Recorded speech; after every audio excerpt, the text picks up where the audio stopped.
7 kilos. That's 14 pounds in 7 weeks. That's my number. And I didn't lost it. I gained it. How about that? Like, it's important what we eat, and we need a little common sense, I think, and that's enough. But I didn't have that common sense when I gained 7 kilos, 14 pounds in 7 weeks. How stupid is that? And I didn't have another reason than that I was just surrounded with sweets and treats all over the place.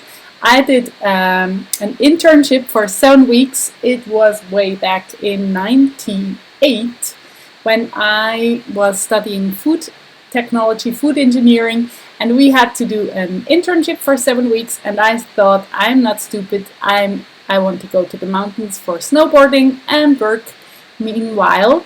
So I did about 70 or 100 phone calls. I don't remember it. There were so many. And one bakery in the mountains, in a mountain resort called Davos, they said yes. And I went there, had a little room upstairs. So I got up at 4. I went down for 4:30. At 4:30 my shift began. And then I had to pack all the baked goods for the hotels. We had breakfast at 6, and it was not just a little piece of bread. It was like a gorgeous brunch every day. Then we produced further, like for the sweets department, all the cakes and things, and everything falling down, or the cut off of the front and the edge, like the edges of. There is a dish called Apfelstrudel. It's filled with, it's like an apple pie but a long one, and the front and the back is not for selling. So Ronja did eat all of them. It was crazy. I was eating all the time. Then I had lunch that was included in my deal. It was just food and my room, and I think I didn't get any salary. But I had lunch and dinner included in the restaurant of the bakery. So I went there and ate potato chips or spring rolls, just something fried, of course. Then I went to sleep. Then I got up for dinner at 5, again fried food, and then I went out for drinking beer with my friends, coming back at 10, going to bed at 4. I got up again, and then I started working and eating the whole day. So I mean 14 pounds in 7 weeks. That's just not good for my body, and I would have known that, but it was like too tempting. And that's what I like to do now. Like, I don't have food at home which I don't want me to eat, so it's just not available. And I have to say, I think I had my whole sweet tooth was satisfied back then in this bakery. I'm more of a salty snack person, but I can eat potato chips for like the whole package easily. So when I buy them, I'm aware that I will eat them, and if they're not at home, I won't have the temptation. So I'm a big fan of consciously, joyfully eating, and no rules or no diet, obviously. I hate diets. I hate things which are putting you under pressure without like a good feeling, and after it's over you're like yes, and back to normal or even above. So I have 5 tips for you that you can like easily get into the game of consciously, joyfully eating whatever you want. You have the time to decide, do I want to eat that? And that's the beautiful thing, I think. We can choose. And our body is taking care of the whole rest. We just stuff into our face what we want to eat, or we eat it gracefully. And then the whole rest is fully automated, taken care of our body. And I think it deserves, he, she, they deserves the best treatment, the best fuel ever, what you can find, what you can imagine. So let's choose what is good for our body. And that's my first thing I want to encourage you.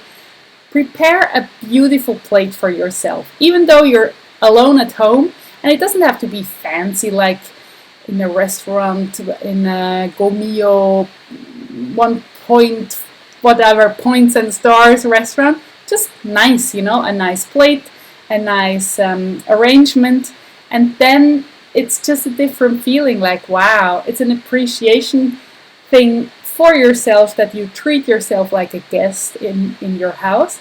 And then also, like, your body is like, wow, I get to eat that. I think that's a nice little tweak. Doesn't cost enough, a lot of time. You just do it because you like yourself and you want to treat yourself as you would be your guest at your home. So first point, prepare a beautiful plate for yourself. And then eat slow. Eat it and chew. Don't count, like, oh, I don't want to count when I'm eating, but like slowly and not rushing, so that you don't know when you're full. It's just like eating slow is so easy, I know, but try it. Really stick to it. It's not as easy as it sounds, but it's very, very helpful to really be aware. I'm eating now. I'm not shoving a whole chocolate bar in my mouth, and I'm like, oh, where is that gone? Eating slow is such a big difference than if you're just eating very slow, very, very fast. And then enjoy your food, like the texture, the taste, the temperature. You can really be so aware what's happening in your mouth, and that's the cool thing. If you cook like amazing things for yourself, or you put a little cream on top, or yogurt, or something cold, so it's exciting to have your meal in your mouth. That's such a treat. And let's treat ourselves like, wow, we are so important, and our body is important, and we want to feed myself with beautiful food. And I think the little tweaks, like a little cold, a little hot, a little crunchy, that makes it very, very fulfilling and satisfying. So you don't need afterwards like a ton of sweets to get the satisfaction, because you ate slow, you had a beautiful plate, you ate slow, and you enjoyed everything in your mouth. Then when you're full, and I tell you, if you eat really slow and enjoy your food, the point, you are aware, like, oh, I'm full soon. Oh, I better enjoy these last bites, because afterwards I'm full. So, like, the speed and the awareness of the eating has such a big impact on the point where you are like, oh, I'm full. I want a little bit more. It was so good. But because you ate slower, you had a longer period of time with the satisfying feelings. So being full at a certain point is totally okay. And if you're very, very quick and shoving it in your mouth, you're like, no, I want to eat longer, I want to eat more. So the difference is just the speed and the awareness. I think it's, yeah. You might say, yeah, Ronja, that's nothing new. Yeah, well, just do it then and try it and feel the difference. I mean, in this bakery, I was just like shoving food in my face all day long. How stupid! I can't imagine. And I just lost these 7 kilos, these 14 pounds, a half a year later, a little later than that, because we had exams, very tough exams of the whole first year of what we learned, and I was so scared and terrified that I couldn't eat anything. So I lost everything there, all good, but it was stupid to gain it in the first place. Eat a beautiful meal, eat slow, enjoy your food, and stop when you're full. These are 4 points. And then the fifth one, I encourage you, and that's what we do in the Joy Academy, like just being aware. What do I do? What do I want to change? Maybe you don't want to change anything, so everything is good. Nobody tells you you have to do this and this and this. But if you feel better when you do something different, I think the motivation comes from itself. It's not like new rules and new obligations and new habits and new tasks you have to fulfill. No, it's like, I want to do that, and that's a big difference. I choose to eat differently So if you write down, and these kind of exercises, the Joy Academy is full of them, write down what did my body like. You're eating whatever you're eating, and then you just take a little time after every meal or after every snack where you go like, oh, was that good for me?